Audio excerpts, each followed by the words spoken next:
Good morning students. आज fundamental of nursing का हम नेक्स्ट टॉपिक पढ़ेंगे, admission of patient.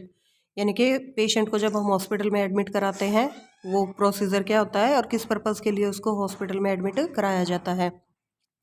Hospital admission वो प्रोसीजर होता है जिसमें डॉक्टर की एडवाइस से या डॉक्टर की परमिशन से हम जब पेशेंट को हॉस्पिटल में ट्रीटमेंट के लिए, ऑब्जर्वेशन के लिए या इन्वेस्टिगेशन के लिए हॉस्पिटल में एडमिट करते हैं, उसी प्रोसीजर को क्या कहते हैं, हम हॉस्पिटल एडमिशन कहते हैं। पर्पज़ क्या होंगे इसके, टू रिसीव, सबसे पहले हम क्या करेंगे, पेशेंट को वार्ड में शिफ्ट करने के लिए रिसीव करेंगे, उसकी कंडीशन के अकॉर्डिंग पेशेंट का वेलकम करेंगे, उसको कंफर्ट और सेफ्टी प्रोवाइड करेंगे, इमीडिएट केयर जो पेशेंट को ज़रूरत है वो प्रोवाइड करेंगे, to assist the patient in adjusting, ताकि पेशेंट जो है हॉस्पिटल के एनवायरनमेंट में अच्छे तरीके से अपने आप को एडजस्ट कर सके।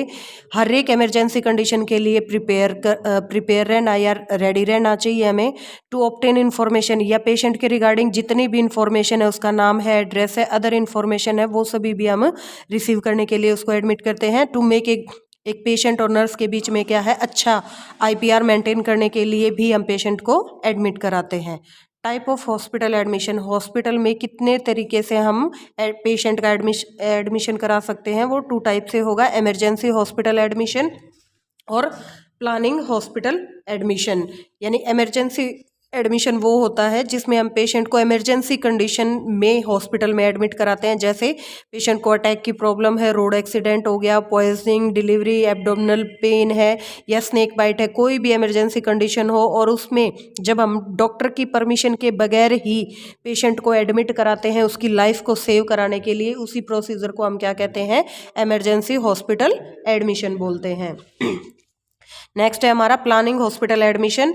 ये वो प्रोसीजर होता है जिसमें हम डॉक्टर से अपॉइंटमेंट लेके या एक डेट फिक्स करके कि उसको किस दिन ट्रीटमेंट के लिए आना है, एक पर्टिकुलर डेट प्रोवाइड की जाती है पेशेंट को डॉक्टर के द्वारा, उसको हम बोलते हैं प्लानिंग हॉस्पिटल एडमिशन। यानी प्लानिंग के थ्रू हमने पेशेंट को हॉस्पिटल में एडमिट कराना है। जैसे फैमिली प्लानिंग के लिए ऑपरेशन कराना हो, हर्निया का ऑपरेशन है, या एमआरआई वगैरह के लिए पहले अपॉइंटमेंट, या किसी टेस्ट के लिए, इन्वेस्टिगेशन के लिए हमने पेशेंट को डेट प्रोवाइड की है कि आप उस दिन आकर के हॉस्पिटल में अपना चेकअप या अपने आप अपना ट्रीटमेंट करा सकते हैं, उसको हम बोलते हैं planning hospital admission.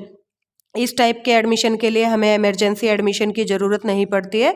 The doctor can give next date of operation. और कई बार क्या होता है, पेशेंट अगर उस दिन कोई इमरजेंसी ऑपरेशन आता है तो डॉक्टर जो है प्लानिंग हॉस्पिटल एडमिशन की डेट को नेक्स्ट डेट में कन्वर्ट कर सकता है।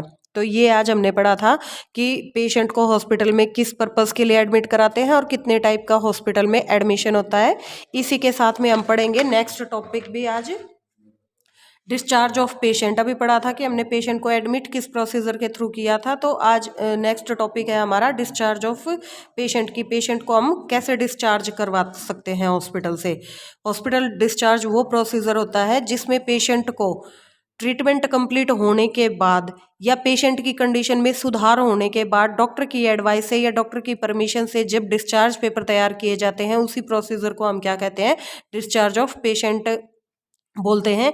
इसमें पेशेंट क्या है, हॉस्पिटल से कंप्लीट अपना डिस्चार्ज करवाने या ट्रीटमेंट करवाने के बाद घर जा सकता है। किस पर्पज़ के लिए कराते हैं, पेशेंट को इन्फॉर्मेशन दे दी जाती है कि पेशेंट का जो ट्रीटमेंट है वो कंप्लीट हो चुका है या उसकी जो डिजीज़ कंडीशन थी उसमें इम्प्रूवमेंट हो गया है, उस पर्पज़ से हम उसको फिर डिस्चार्ज कर देते हैं। To provide a safe return of all clothing and valuable things. जब पेशेंट को डिस्चार्ज किया जाता है तो उस टाइम पे हमने जितने भी वैल्यूएबल थिंग्स पेशेंट से रिसीव की थी या ली थी वो उसको वापस रिटर्न करके सेफ तरीके से उसको हॉस्पिटल से डिस्चार्ज कर देते हैं। कोई भी मिसअंडरस्टैंडिंग ना हो या कोई डिफ़िकल्टी क्रिएट ना हो बाद में हॉस्पिटल और पेशेंट के बीच में, उसको भी दूर करने के लिए या उससे बचने के लिए भी हम पेशेंट का डिस्चार्ज करते हैं। To help make safest management possible for the patient at the time of discharge. Discharge के टाइम पे to provide care at home, patient को घर पे अब केयर प्रोवाइड की जा सकती है। अगर पेशेंट के हालत में सुधार है तो हम उसको डिस्चार्ज कर सकते हैं। नेक्स्ट क्वेश्चन है, right the type of discharge of patient. Patient को हॉस्पिटल से कब कब किन किन कंडीशन में हम डिस्चार्ज कर सकते हैं।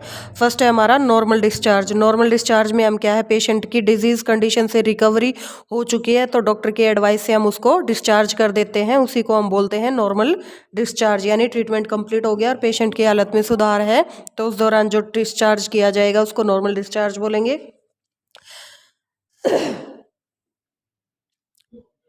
नेक्स्ट है हमारा डिस्चार्ज ऑफ एब्सेंसिया। एब्सेंसिया का मतलब होता है कि जब पेशेंट हॉस्पिटल में अब्सेंट रहे या तो लंबे टाइम तक या 2-3 दिन तक वो हॉस्पिटल से चला जाए विदाउट अ डॉक्टर को इन्फॉर्म किए बगैर, तो उस कंडीशन को हम क्या कहते हैं, डिस्चार्ज ऑफ एब्सेंसिया। डिस्चार्ज ऑफ एब्सेंसिया में पेशेंट को हम सबसे पहले क्या करेंगे, हॉस्पिटल में सर्च करेंगे। हॉस्पिटल का जितना भी एरिया है, हो सकता है पेशेंट एक्सरे के लिए या सीटी स्कैन MRI कराने के लिए दूसरे डिपार्टमेंट में गया हो, तो सबसे पहले हम क्या करेंगे, उसको फाइंड आउट करेंगे। अगर वो हमें नहीं मिलता है तो डॉक्टर को इन्फॉर्म करके हम उसके डिस्चार्ज पेपर तैयार कर देंगे। हो सकता है कि पेशेंट जो है पार्क में या अदर किसी काम के लिए गया हो, लेकिन अगर हमें पेशेंट नहीं मिलता है 3-4 घंटे तक, तो हम उसके बाद उसका क्या करेंगे, डिस्चार्ज पेपर तैयार कर देंगे, तो उसको बोलेंगे डिस्चार्ज ऑफ एब्सेंसिया। नेक्स्ट है ट्रांसफर डिस्चार्ज। ट्रांसफर डिस्चार्ज वो डिस्चार्ज होता है जिसमें हम पेशेंट को one hospital to another hospital में ट्रांसफ़र कर देते हैं ट्रीटमेंट पर्पस से। जब हमारे हॉस्पिटल में जब किसी हॉस्पिटल में कोई फैसिलिटी अवेलेबल ना हो और पेशेंट की कंडीशन लाइफ थ्रेटनिंग हो गई है, तो उस टाइम पे हम क्या करते हैं, पेशेंट को ट्रांसफ़र कर देते हैं किसी अनदर हॉस्पिटल में, उसको बोलते हैं ट्रांसफर डिस्चार्ज।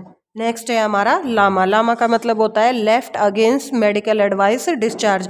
यानी कि ये वो डिस्चार्ज होता है जिसमें पेशेंट अपनी रिस्पॉन्सिबिलिटी पे खुद की एडवाइस से या विदाउट डॉक्टर की एडवाइस अपने रिस्पॉन्सिबिलिटी पे, या तो उसके रिलेटिव्स या पेशेंट खुद ये चाह रहा है कि वो हॉस्पिटल से डिस्चार्ज चाहता है। हॉस्पिटल को एक्सप्लेन करना पड़ता है कि उस पेशेंट को, रिलेटिव्स को, कि पेशेंट को जो डिजीज़ कंडीशन है उसमें बहुत सारे रिस्क पॉसिबल हैं, लेकिन हम क्या करेंगे, जब डिस्चार्ज पेपर तैयार करेंगे तो पेशेंट के रिलेटिव्स या पेशेंट के सिग्नेचर ले लेंगे, ताकि कोई भी अगर मिस हैपनिंग होती है तो उसके लिए रिस्पॉन्सिबल हॉस्पिटल ना हो, या जो कोई भी नेक्स्ट कॉम्प्लिकेशन पेशेंट के साथ हो सकती है वो सब हम उनको बता करके उनके डिस्चार्ज पेपर तैयार कर सकते हैं। लामा में जो है पेशेंट हॉस्पिटल के ऊपर कोई भी क्लेम नहीं कर सकता है, क्योंकि पेशेंट ने विदाउट अ मेडिकल एडवाइस के अपने आप को खुद से डिस्चार्ज करवाया है। लामा डिस्चार्ज मोस्टली वो पेशेंट करवाते हैं जिनके रिलेटिव या पेशेंट हॉस्पिटल के ट्रीटमेंट से सेटिस्फाई नहीं होते हैं या उनका ट्रीटमेंट अच्छे तरीके से नहीं हो रहा है, तो उस दौरान जब पेशेंट मेडिकल एडवाइस के बगैर ही अपने आप को डिस्चार्ज करवाता है तो उसको हम लामा बोलते हैं। नेक्स्ट है हमारा hospital death discharge. Death discharge का मतलब है कि पेशेंट की हॉस्पिटल में ट्रीटमेंट के दौरान या तो डेथ हो गई है या पेशेंट की कंडीशन क्रिटिकल थी, कुछ टाइम बाद ही पेशेंट की डेथ हो जाती है, तो उसको हम बोलते हैं हॉस्पिटल डेथ डिस्चार्ज। इसमें पेशेंट की डेड बॉडी हम पेशेंट के रिलेटिव्स को डेथ सर्टिफिकेट के साथ हैंड ओवर कर देते हैं। तो ये था आज का हमारा topic, hospital admission and hospital discharge.